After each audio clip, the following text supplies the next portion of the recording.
ज्ञानाञ्जनशलाकया चक्षुरुन्मिलितं येन तस्मै श्रीगुरवे नमः। वन्देऽहं श्रीगुरोर्श्रीयुतपदकमलं श्रीगुरून् वैष्णवांश्च श्रीरूपं साग्रजातं सहगणरघुनाथान्वितं तं सजीवं साद्वैतं सावधूतं परिजनसहितं श्रीकृष्णचैतन्यदेवं श्रीराधाकृष्णपादान् सहगणललिता श्रीविशाखान्वितांश्च। हे कृष्णा करुणा सिन्धो दीनबन्धो जगत्पते गोपेश गोपिका कान्त राधाकान्त नमोऽस्तुते। तप्त काञ्चन गौरांगी राधे वृन्दावनेश्वरी वृषभानुसुते देवी प्रणमामि हरिप्रिये। नमो महावदान्याय कृष्णप्रेमप्रदायिने कृष्णाय कृष्णचैतन्य नामिने गौरत्विषे नमः। पञ्चतत्त्वात्मकं कृष्णं भक्तरूपस्वरूपकं भक्तावतारं भक्ताख्यं नमामि भक्तशक्तिकं। श्रीकृष्ण चैतन्य प्रभु नित्यानंद श्री अद्वैत गदाधर श्रीवासदि गौर भक्तवृंदा। हरे कृष्णा कृष्ण कृष्ण हरे हरे हरे राम राम राम हरे हरे। जन्माद्यस्य यतोऽन्वयादितरतश्चार्थेषु तेने ब्रह्म हृदय आदि कवये मुह्यन्ति यत्सूरयः। तेजो वारिमृदां यथा विनिमयो यत्र त्रिसर्गो मृषा धाम्ना स्वेन सदा निरस्तकुहकं सत्यं परं धीमहि। नारायणं नमस्कृत्य नरं चैव नरोत्तमं देवीं सरस्वतीं व्यासं ततो जयमुदीरयेत्। Reading from Srimad Bhagavatam, 3rd Canto, chapter 29, beginning from verse number 34.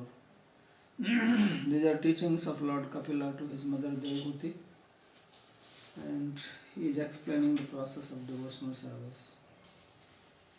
So in this chapter, first he gave a definition, what is Bhakti, and he made 4 divisions: Sattvic, Rasic, Tamasic and Nirguna Bhakti. And then after that he explained the practical application of Bhakti in our life. How do we practice it in our life? What is to be done?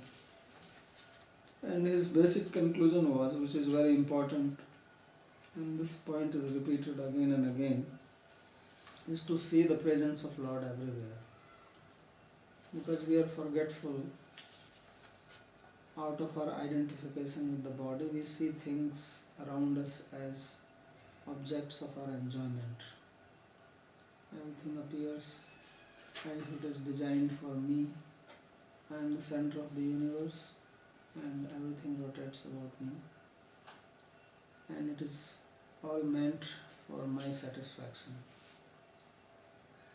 So this is very much inside us, deeply ingrained, and because of this we forget the reality. In fact, no question of forgetting, we don't even know it. So that's why again and again, whether you read the 2nd Canto, so much description of meditation on the universal form of the Lord, and then whole explanation of Sankhya, again at least three times it has been repeated already, just to show that how the world comes from the Supreme Person. And now Kapila has explained how it is He only who is existing. This universe was not made by any one of us or all of us combined together. or our forefathers got together to make it. None of these things are the reality. It was made by a person who is called Paramatma, Bhagavan, Krishna, God, Supreme Lord. He made it. And he is not only the maker, but he is also the material behind it. Usually when you make something, then you are the doer, and then you need some raw material to make it. So you actually stay away from, separate from what you make. If you build a house, or you cook a soup, or you make a painting, then you are not inside the painting, you are not inside the soup, otherwise you will drink it. So you are separate. You are outside it. But in case of the universe, it is a very peculiar situation that Lord makes it and He is also in it. He is also inside it. In fact, He is it. Bhagwan iva itaro. It is His manifestation. That's why it is called Virat Swarup, universal form. So He is in everything, and Krishna explained this in his Vibhuti Yoga, 10th chapter of Bhagavad Gita, how He exists in all grandeur or splendorous objects around us. And then he says that what to speak of giving all these details. Ekansena sthito jagat. I am just one part of my energy, I am situated in this universe. So nothing can exist without Him, because just like if you build a cloth, if you weave a cloth, then cloth cannot stay without the threads. Because cloth is made of threads. If you take out the threads, there is no cloth. Although we say cloth, but actually it is just a combination of threads. There is no separate thing besides threads. So material cause and the instrumental cause both are the Lord in case of the universe. Usually instrumental cause is different, material cause is different. So that's why He explained it, to see the Lord in everything. And therefore give respect to everyone. But the respect should be given according to the status of the person or living being.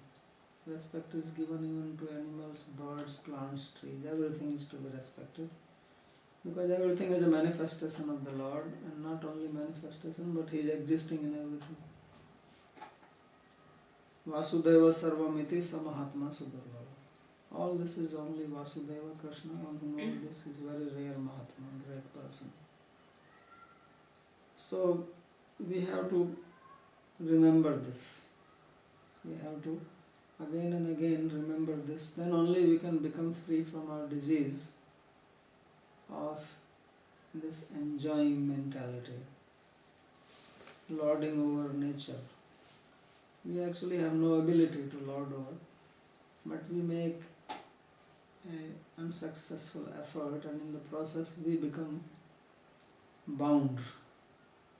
When you want to control something, you also become controlled by it. If you want to control a car, you have to sit inside the car, and you are also controlled by the car. If you fly an aeroplane, you are controlled completely by the plane.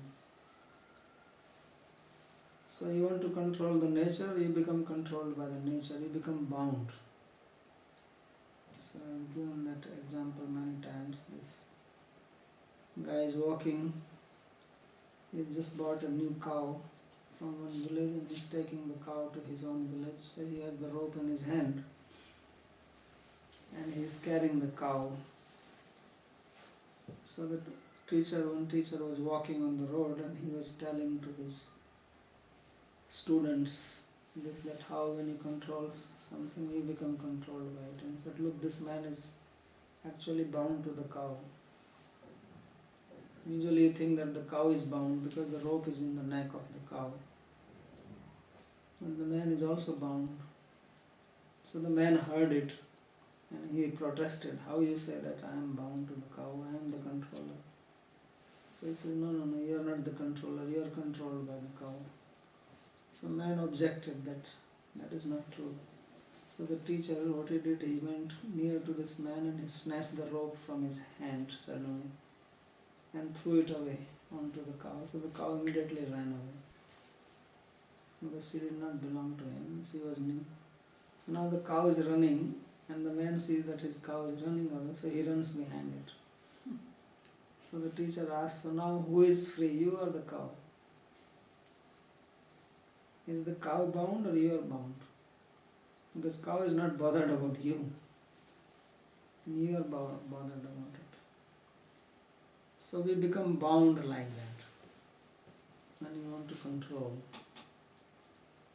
So therefore our philosophy is not to control but to surrender. Sarvadharman parityajya, Krishna said. This is the conclusion. Ultimately, after talking so long, he said just surrender. Don't think you are the controller, you are the boss, you are the master, you are not. So this point is being made again and again here to remind. Sometimes you may think that what is there in every class you are saying the same thing. Because I don't have much to say actually. Frankly speaking, I don't have much to say, but this. So Lord Kapila says that mansayatani bhutani pranamed bahumanayan ishvaro jiva kalaya pravishto bhagavaniti. So he says that you should give respect to all these. In previously 7 slokas, he described the gradations of various living beings, starting from the inert matter up to the devotees. Devotees are the highest evolution. People, these days there is a lot of talk about evolution of consciousness.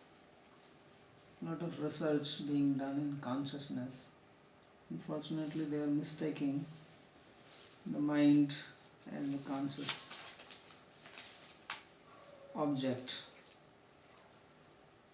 So mind is only an instrument through which the consciousness of the soul is manifesting. Mind is not inherently conscious. It does not have consciousness as its quality. It is borrowed. So the respect is given according to the manifestation of the consciousness.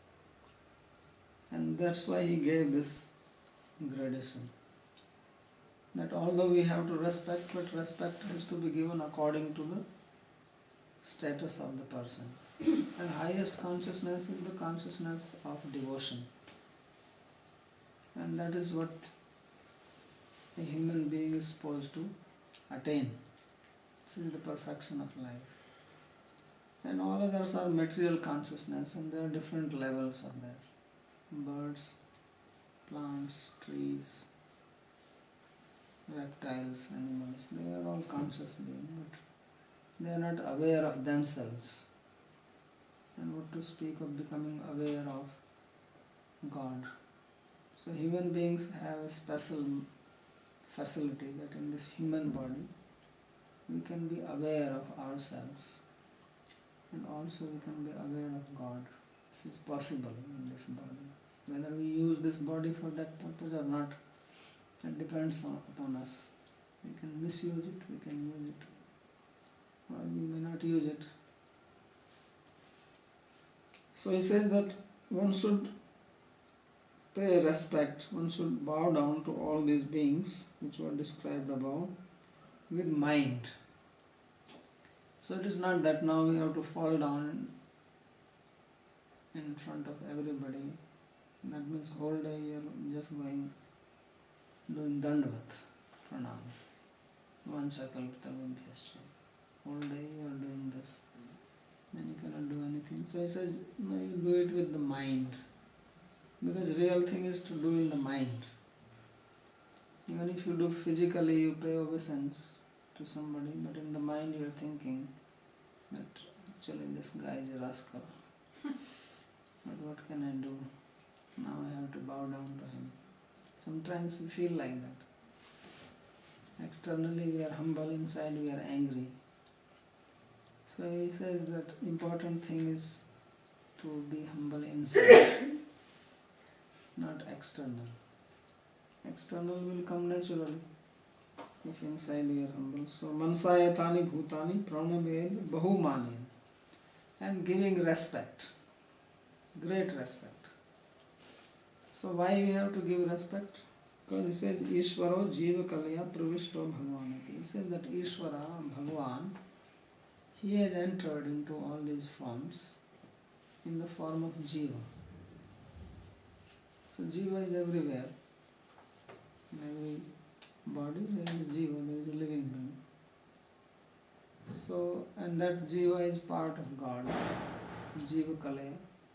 Kala means part. So remembering that, we give respect. So if we can remember like this, then we don't behave improperly. And we are not proud, we are not envious, we are not angry, we don't have hatred. All these problems can be solved easily.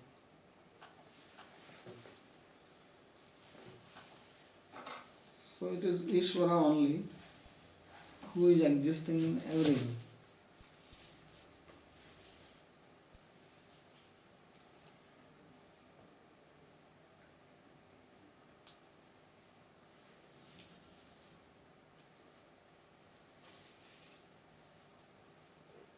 So Jivarupaya Kalataya Sai, Vishnu Chakravarti Thakur just writes one line that Lord, he is existing in the body along with the Jiva. Not only that he is existing as the living entity, but he is also there. Isvara Jiva Kalaya, this is in third case, means along with him. So Jiva, Atma and Paramatma, both are existing. So knowing this, you give respect to them. So Jiva Goswami has written nice commentary on this. I will read that. Mansa etani iti tadevam prathamopaskanam sarvabhuta adaro vihitah sasraddha sadhakanam tu bhagavad vaibhav sarvatrikata spurtiya bhagavati eva asam. So he says that those people who are just beginning to worship the Lord, as in 3-4 verses he spoke, so for them it was prescribed that they should give respect to all living beings. Because in the beginning, one does not feel the presence of the Lord. One goes to the temple, sees the Lord, and one pays obeisances to the Lord and feels that the Lord is here. But he does not see that Lord is also outside in living beings. Such a person is called a beginner or a neophyte. So for him it is recommended that he gives respect to everyone. This was explained in the previous verses. But those who have attained some Shraddha, then they start feeling the presence of the Lord everywhere. This is the second stage. When you advance further, then you feel that actually there is Lord everywhere. There is no place where He is not there. People say, where is God? Show me God. So you cannot see God unless you have the eyes to see Him. Even if He is standing there, you will not see. It is not possible. Because God cannot be seen with these material eyes. You need some bhav to see Him. Otherwise, He says that I am covered by my Yoga Maya. Yoga Maya Samavata. So they all feel the presence of the Lord. And then he says that Yathoktam Skande Ete nahi adbhuta vyadha tab hinsadeo gunaha hari bhakto pravritta ye nateshu paratapinah iti vakshamana ritya suddha bandhutvadi bhava sadhaka namapi bandhu bhava siddha sri gokul vasya asti sila anusarena tadrish bhagavad guna anusarena chasau jayate.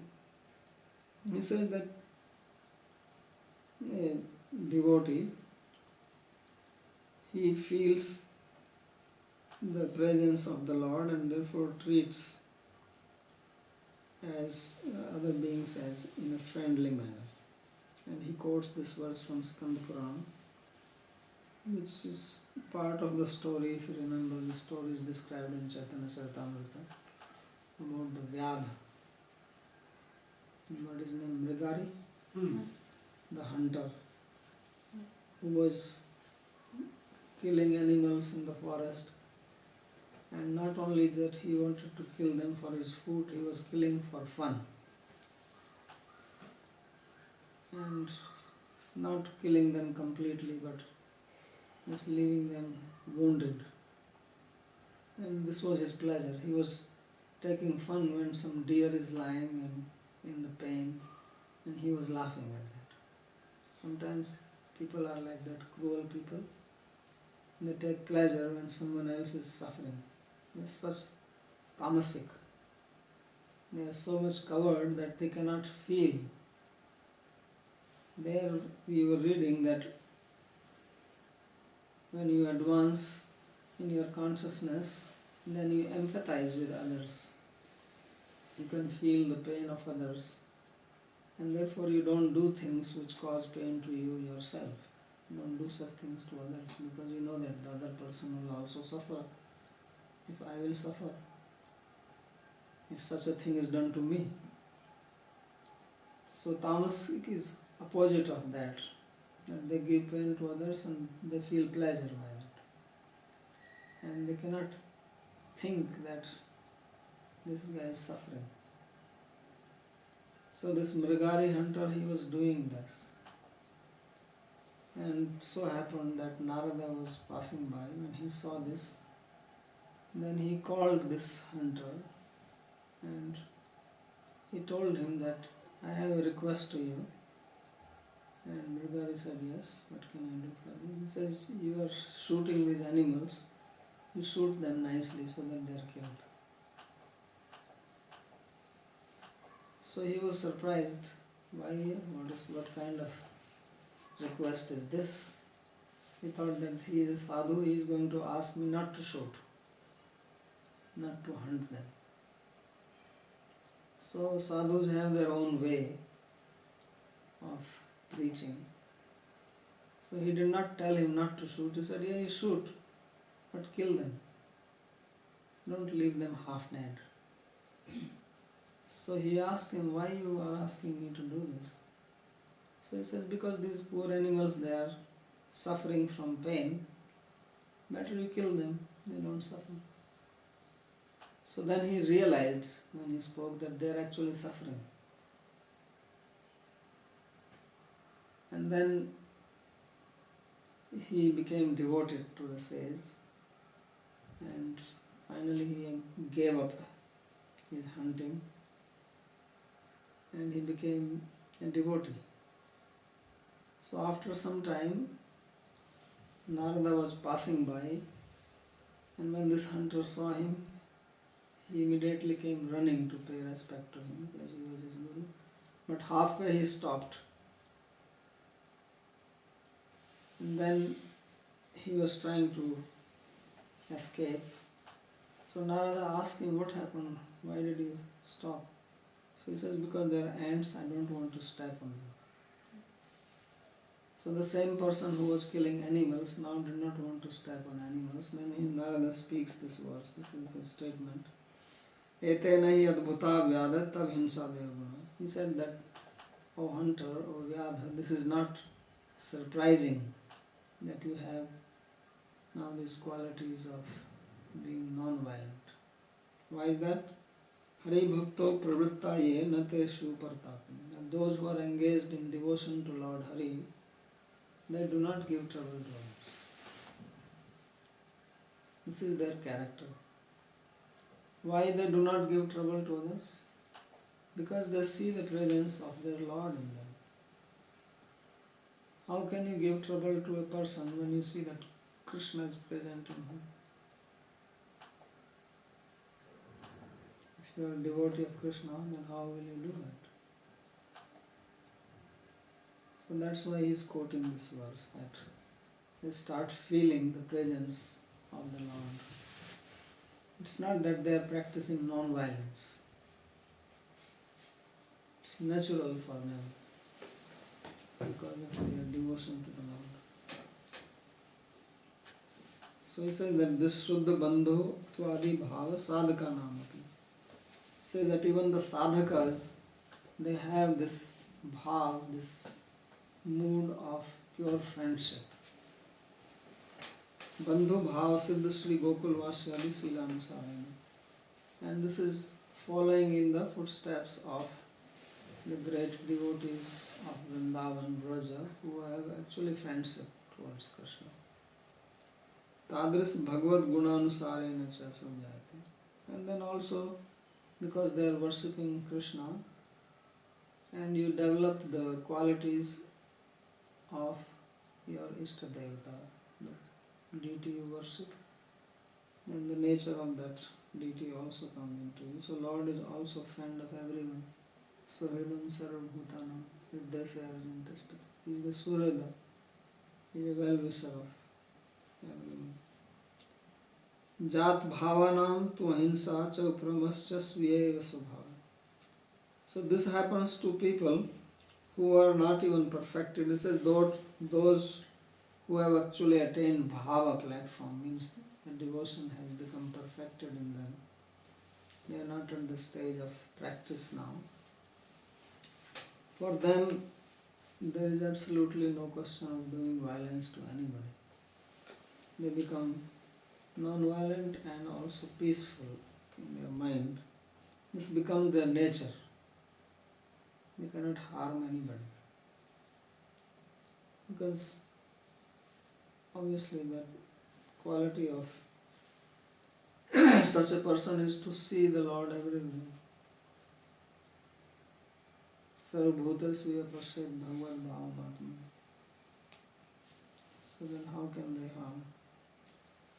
Yatha, as he quotes a verse, Yatra anurakta sahasaiva dhiraha vapohya dehadisu sanga mudham vrajanti tatparam hansamantyam asmin ahimso puramah swadharma. Says that being attached to the Lord, these devotees, they very easily give up their attachment to the body and things related to the body. And they attain the final stage of which is called Paramhansa, in which Ahimsa Upramaha Swadharma. Their dharma is non-violence, and Uprama means freedom from sense pleasures. So this becomes their very nature. Tatah param siddhanam sarvabhutasya pashed bhagavad bhavamatmana ityadi anusarane siddha. And those who are even more perfected, then they see that everybody is a devotee. Not only that they see the presence of the Lord, they actually see everyone as a devotee only. For them nobody is a non-devotee. Whatever bhav they have themselves, they think everyone has that. They actually see it like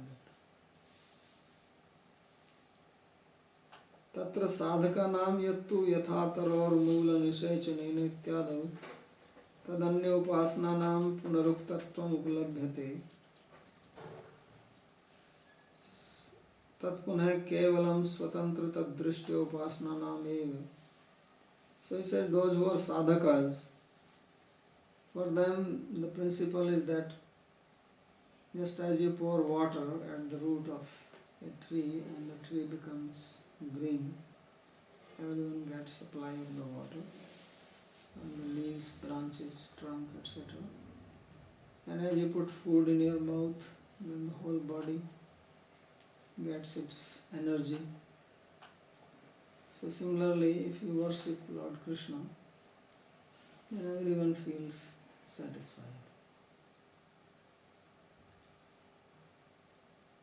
And तदन्योपासनानां पुनरुक्तत्वम् उपलभ्यते तत्पुनः केवलं स्वतंत्र तद्दृष्ट्या उपासनानामेव. So those, of course, who are worshipping others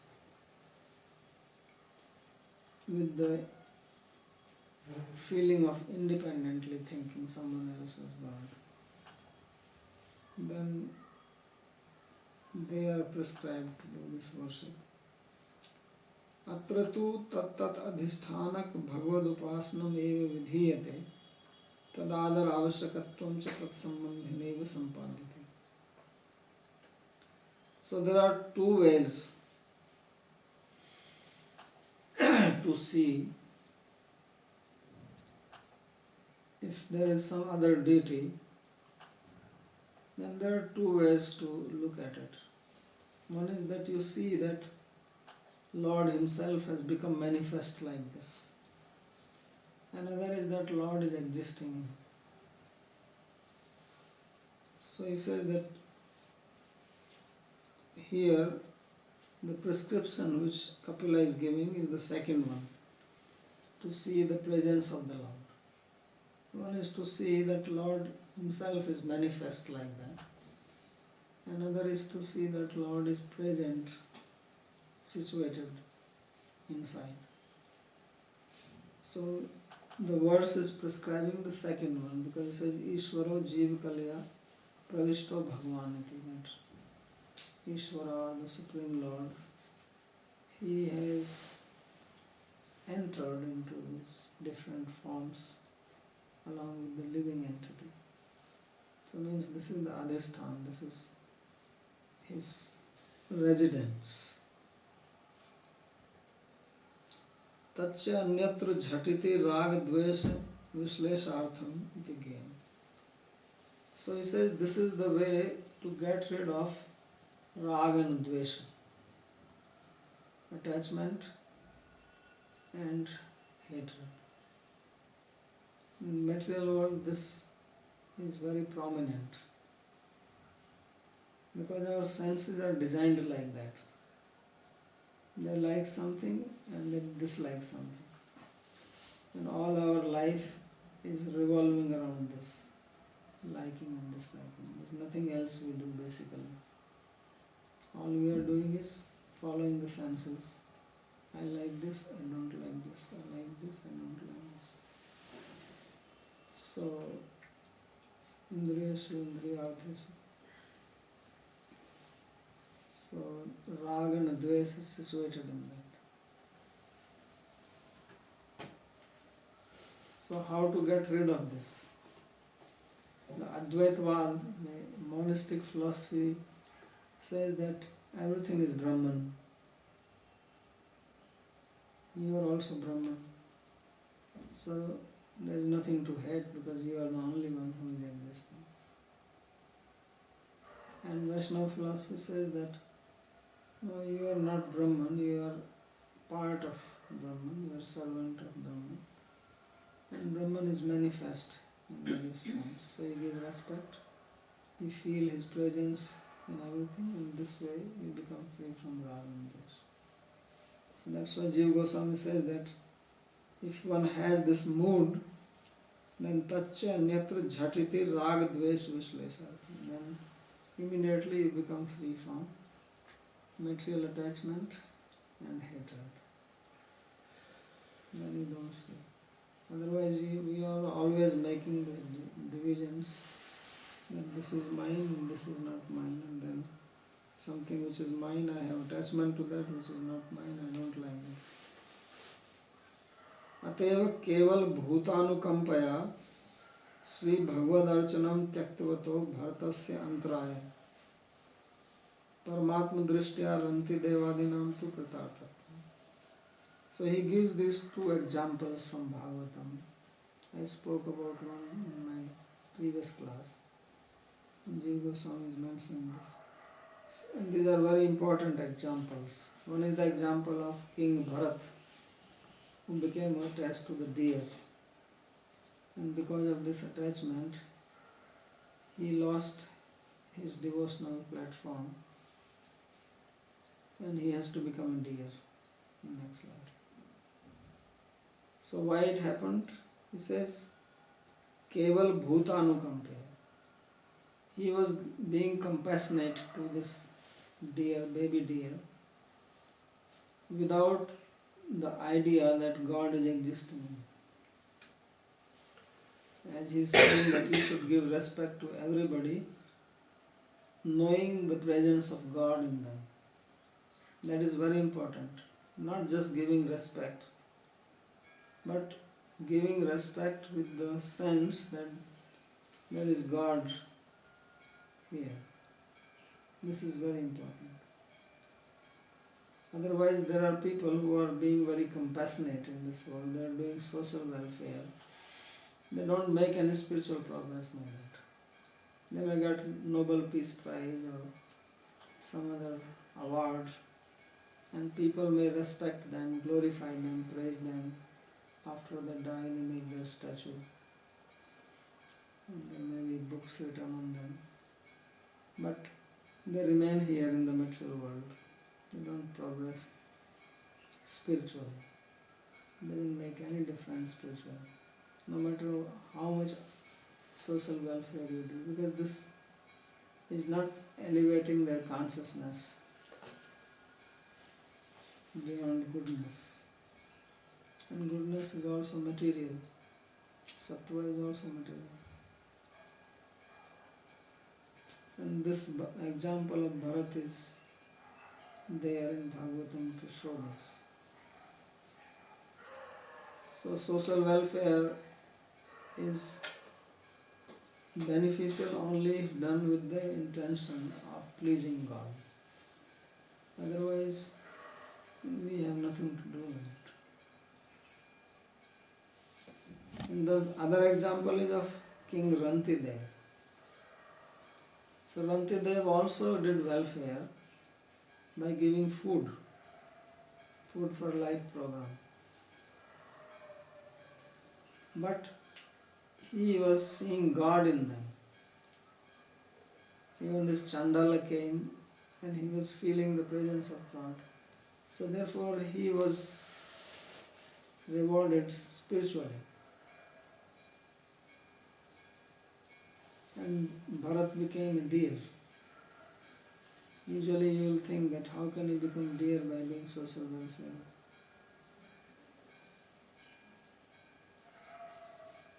So therefore we say that even social welfare can become an obstacle to devotion. Bharatasya antaraya. Antaraya means obstacle.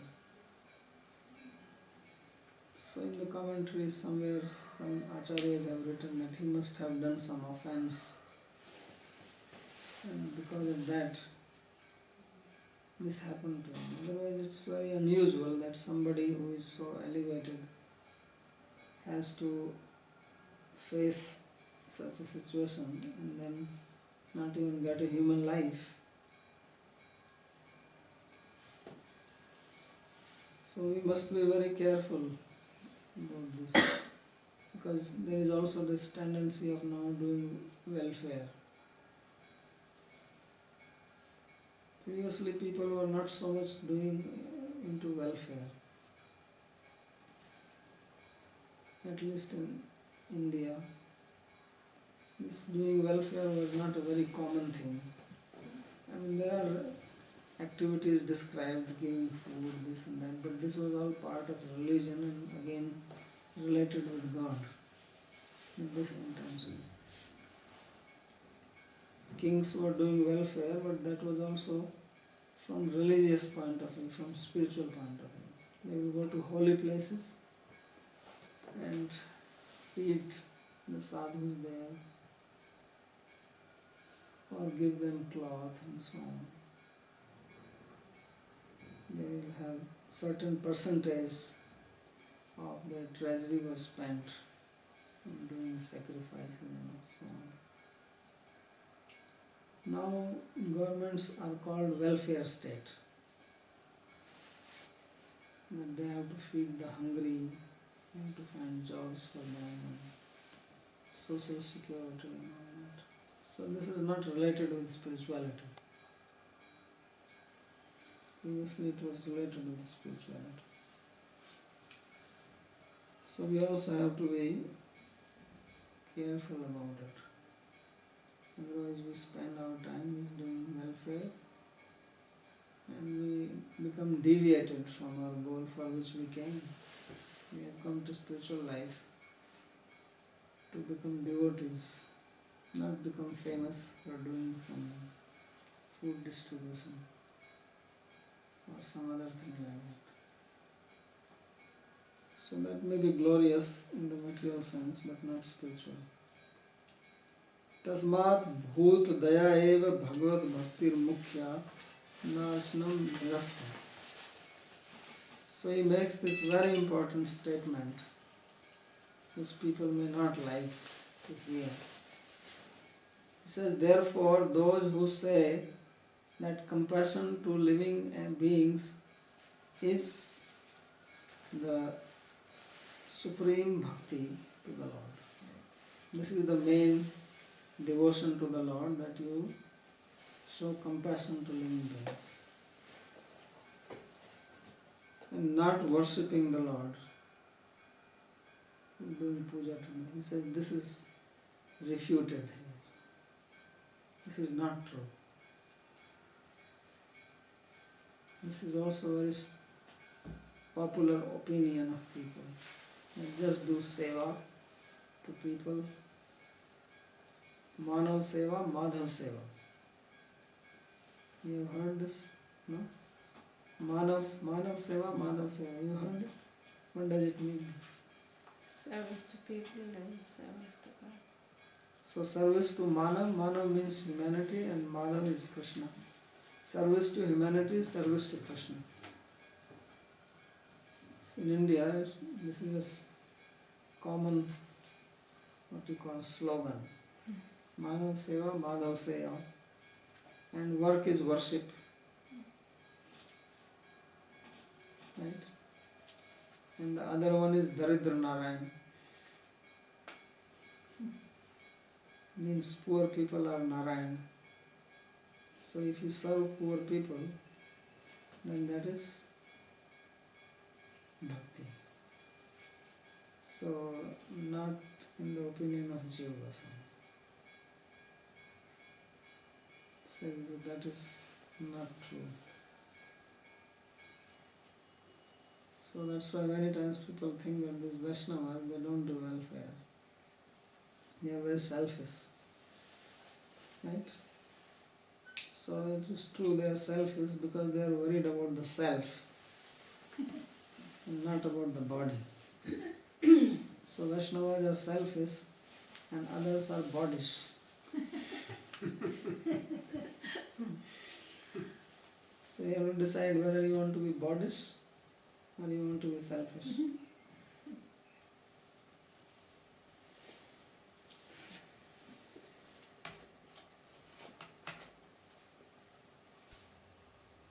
तथैव अव्यवहित पूर्वं निर्गुण भक्ति उपायत्वेन क्रियायोगेन शस्तेन नाति हिंस्रेण नित्यसहित यत्र अतिशब्देन पांचरात्रिक अर्चन लक्षण क्रिया योगार्थ पत्र पुष्प अवचयादि लक्षण किंचित हिंसा भी विहिता.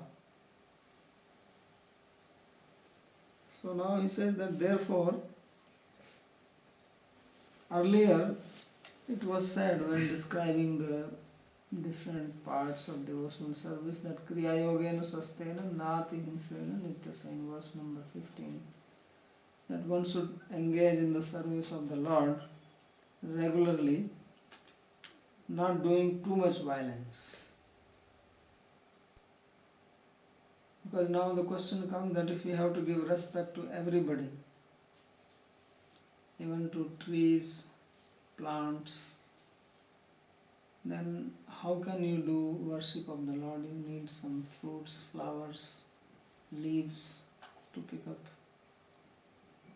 So therefore it was said not doing too much violence. Means if you need all these things, fruits, flowers, etc. for the worship, Kriya Yoga here means deity worship, as described in the Pancharatra literature. Then this is allowed. Tasmad Anyasham Anadaro na karta. So not doing hinsa here means not disrespecting. So one statement he said that Mansayatani Bhutani Pranamed Bahu Manayan, that you pay obeisances giving great respect and not being too much violent means not being disrespectful to anybody. Even if you have to bring some fruit and flowers, bring it with respect. Sadhu eva uktam avismitam tam paripurna kamam ityadi. See verse from 6th Canto 9th chapter.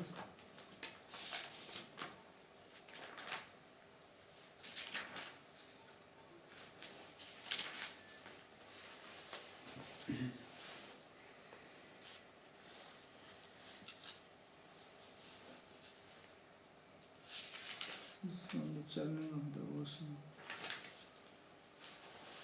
Savismitam tam paripurna kamam sveneva labhena samam prashantam vinov sarpatya param hibalishas svalangulena titatarti sindham.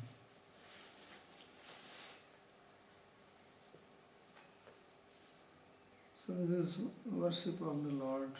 He is saying that he is paripurna kama and he is happy with his own situation, peaceful. And it's only some foolish people think that they can cross over the material ocean without the grace of the Lord. Like if someone thinks that one will go beyond the ocean by catching the tail of a dog. Take a dog and put him inside the ocean and catch the tail, and you think he will cross the Atlantic Ocean. So not only that you will drown, you will make sure the dog also drowns. So that is the meaning, that without bhakti, this will be the situation. Bhagavad sambandhena adaradikam cha kartavyam swatantrena upasnam tu dhikritam. So again he repeats this point that even the respect we give to others, it has to be given remembering the relation of the Lord, not independently. And then to worship somebody as independently, that is even criticized. So nobody is to be given respect without remembrance, but to speak of worshipping. So those who are worshipping other deities, whether it's Shiva or Durga or Kali or Ganesh, independently thinking that they are God, then that is forbidden. They can be respected, but even while giving respect, you have to know that God is present in them, or Krishna is within them, as he is in everything else. So that is recommended. Esaiva prastava purva visandhyai yad hinsam ityadikam yaduktam tat poshnattvena nirdishta. So he says that with this idea, earlier when he spoke of not doing violence, with that intention only he is describing here this sloka, the presence of the Lord. Jeev kalya tat kalya tad antaryamityaya. Say that the Lord is present in everybody as super soul. Therefore everyone has to be respected. So this is his commentary. If there is any question.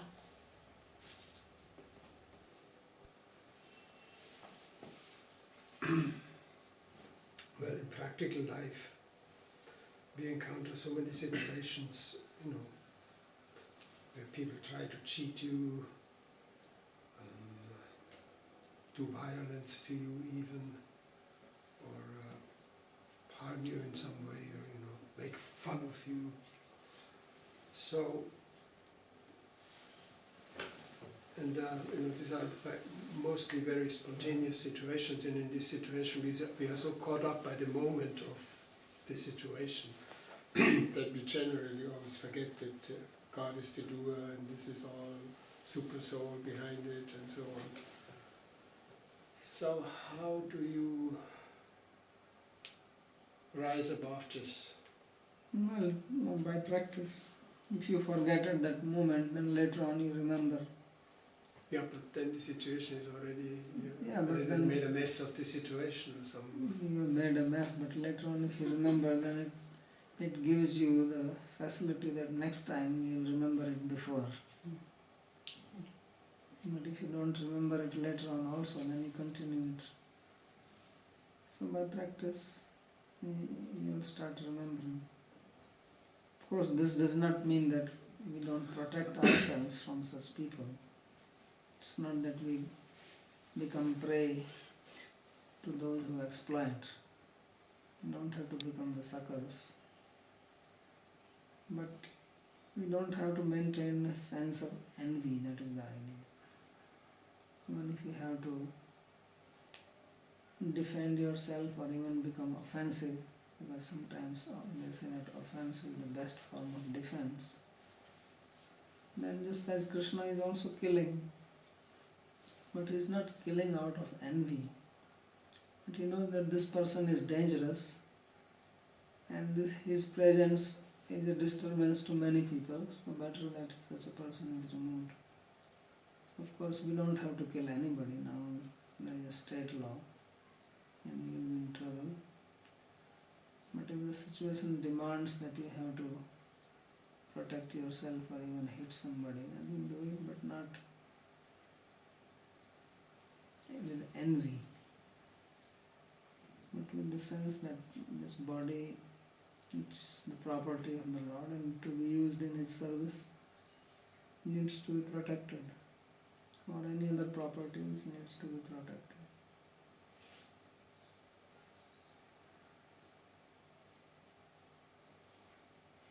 So another question I have is about this welfare thing, it being a service to God. In Christianity, this is very, I think, a very dominating idea, to be very compassionate to your fellows, human, and that is actually pleasing to God.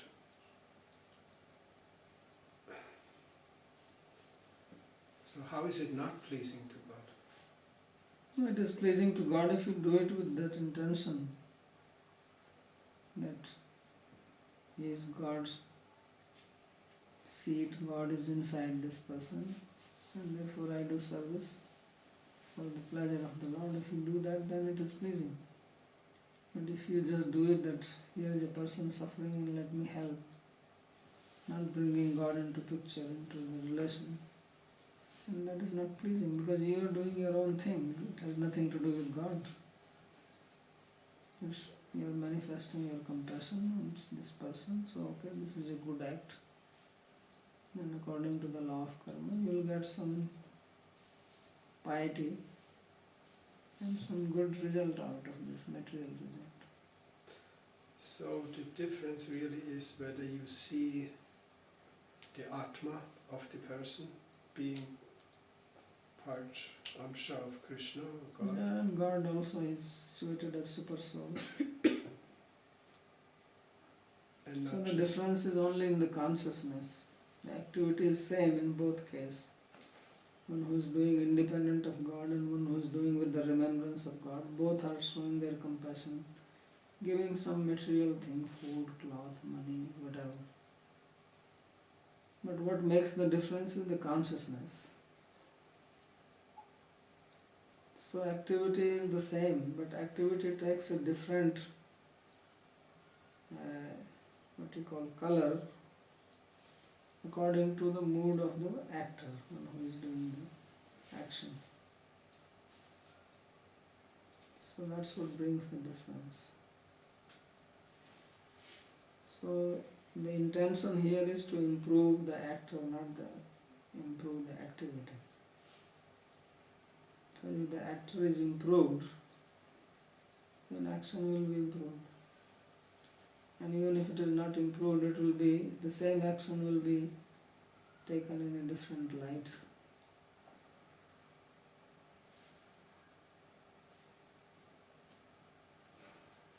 So that's the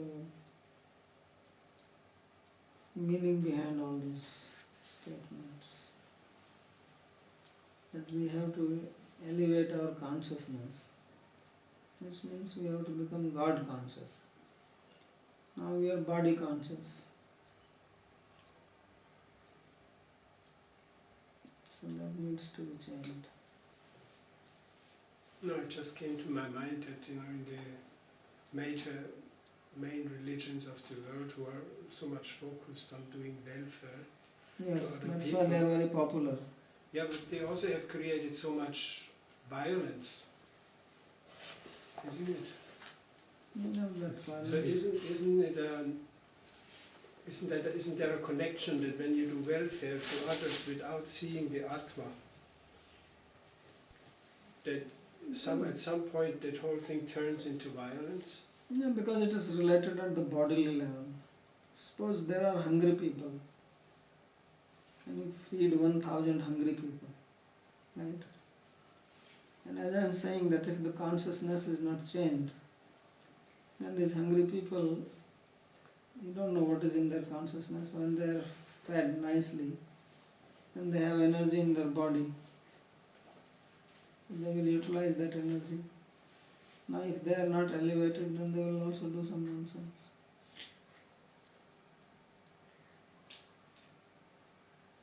And your consciousness is also not elevated by doing it.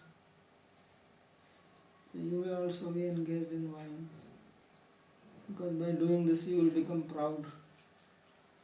Definitely that I am doing this. And even if you don't show your proud, at least you will feel it inside yourself. And you will look for praise.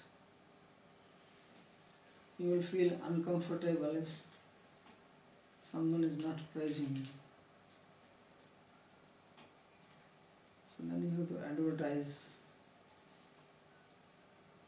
So this is all materialism, and this pride and praise means attachment to your body, that will also lead to violence.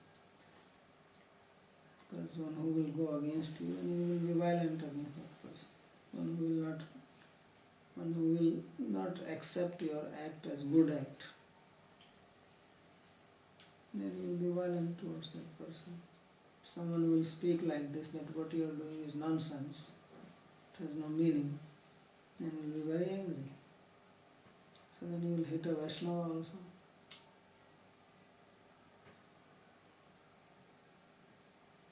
So it does not lead to any spiritual progress.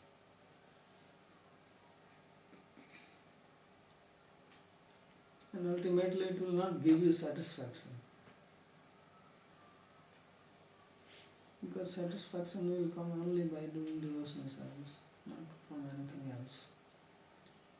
Everything else may give a temporary satisfaction, and therefore you have to look for praise. Why you look for praise? Because you are not satisfied. If you are satisfied in yourself, you don't want any praise. When you are empty inside, then you look for glorification. And that glorification makes you feel good for a short period. But it also creates the problem of giving you pride. So that's why our Goswami said, Pratishtha Sukari Vishtha. And this respect is like the stool of a pig.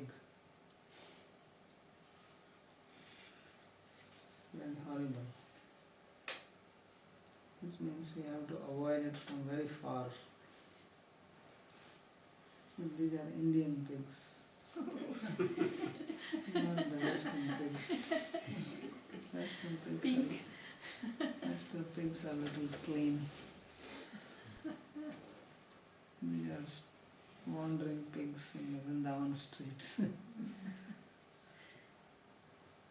Yes.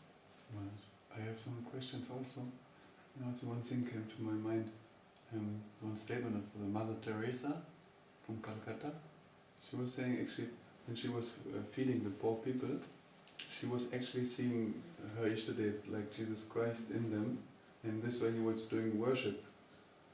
And I don't know, this also, maybe this statement comes like serving the poor, or like if you see in this poor brother, if you worship him or serve him, then actually you worship me. It's a statement of Jesus, something. So Well, there is another statement of Mother Teresa, and you have not probably read that one. And that is very shocking statement. And she said that I don't feel any godliness within me. I don't feel any presence of God. I feel absolutely empty within me. This also she said. And this is published. I don't know I didn't read the other one. yeah, So just serving, if you are serving with this intention of seeing God, that is good. But if you are just serving, then it is not related with spirituality. It's a good act. But like if it's like you said also at the beginning, when the creator is making this universe, it's like a cook who's making the soup, but it's not separate from the soup, he's also in the soup, he is the soup Right. in one sense. And then you said like the two words, one is the manifestation, and then you also said the presence, the existence of God in the universe. So the universe is God. And so if a person is in this consciousness and then worships, serves like human beings, isn't it also Yeah, like that is okay. service of God? Like Yeah, that is service of God. Uh-huh. If you have this consciousness, Mhm. that's what Jiva Goswami said. Mhm. Mhm. And he gave two examples of Rantidev. You know the story of Rantidev Mhm. Mhm. and Bharat. Mhm. So these two stories are explaining this point. That one was serving with the relationship with God, and another was serving independently. So both got different results by the act of compassion. So if one is doing it with this intention, then it is service to God. But if one is doing independently, then it is not service to God. So what makes the difference is the consciousness of the person. Although the activity is same. Feeding somebody.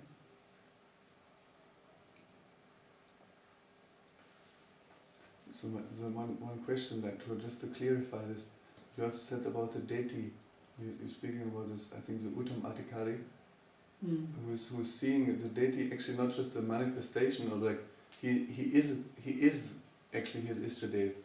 He is God, like Yes. fully existence, fully present in this deity. Yes. So how is it like in this high stage? He really sees everything. God is everything, like in every single person is just God. Like Yeah, how that is it also one stage is there. There are different states. then? Not every Uttama Adhikari is seen like this. I mean, Uttama Bhakta is seen like this. But there are such level of devotees also who see God in everywhere. Like concrete, like not just like a manifestation of God, like concrete God, Krishna Yeah. everywhere in everything. Yeah. Like. Mhm.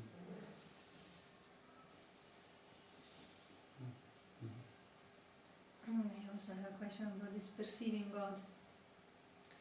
Because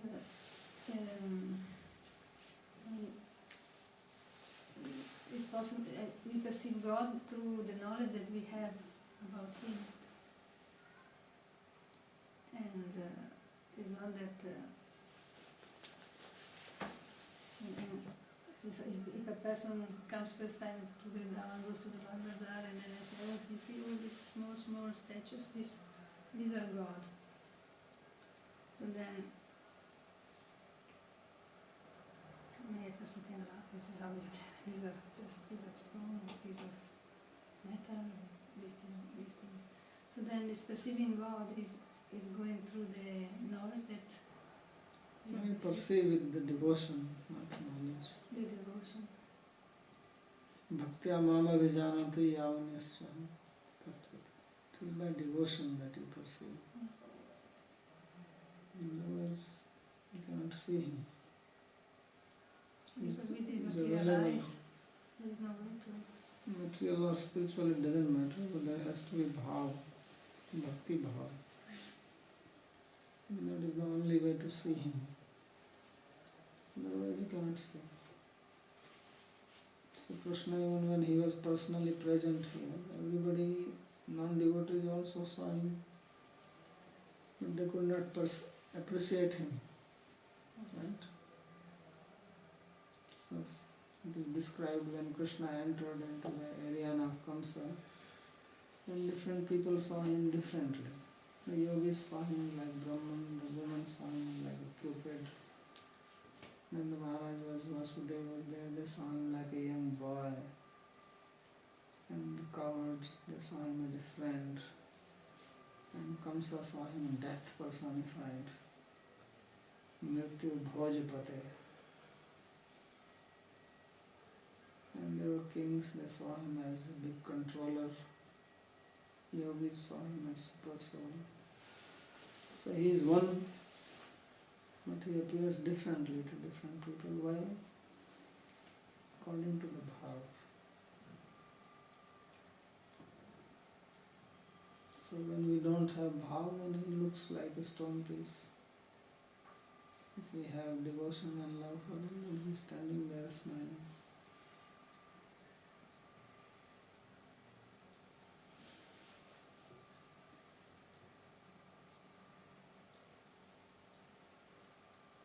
Alright.